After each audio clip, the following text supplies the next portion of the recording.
کو اسلام نے جو عزت بخشی ہے، جو احترام بخشا ہے، دنیا کے کسی نظریے میں، کسی فلسفے میں وہ عزت احترام نہیں، اس لیے کہ اس سے قوم کا سنورنا وابستہ ہے، قوم کی تربیت وابستہ ہے، مسلمان سوسائٹی کے حسن سارا اس عورت سے وابستہ ہے، گھروں کی زندگی، خاندانوں کی زندگی اس عورت کی زندگی سے ہے۔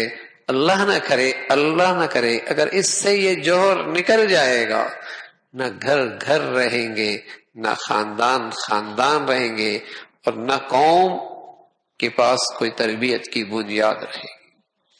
تو رسول اللہ صلی اللہ علیہ وسلم نے بتایا کہ عورت اگر نکلتی ہے گھر سے ضرورت کے درجے میں، حضرت عائشہ رضی اللہ عنہ فرماتی ہے کہ حضور علیہ الصلوۃ والسلام کے زمانے کے اندر خواتین مسجد میں آیا کرتی تھی، آپ کا درس سنا کرتی تھی، نماز پڑھا کرتی تھی، ابتدائی اسلام۔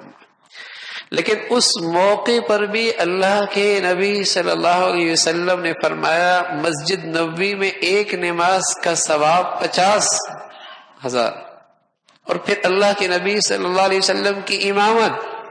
لیکن اللہ کے نبی صلی اللہ علیہ وسلم نے کیا فرمایا؟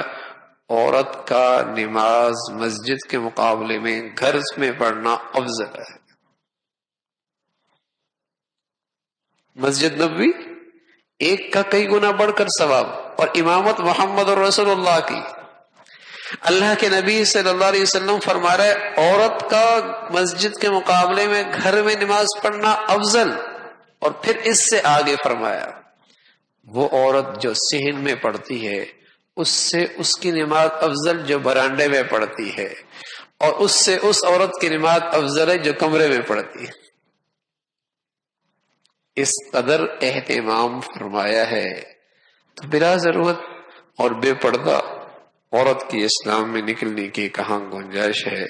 اللہ رب العزت مسلمان معاشرے کو یہ شرم و حیا کی خوبی خوب عطا فرما دے، یہی اس کی نسل کی تربیت اور حفاظت کا راستہ ہے۔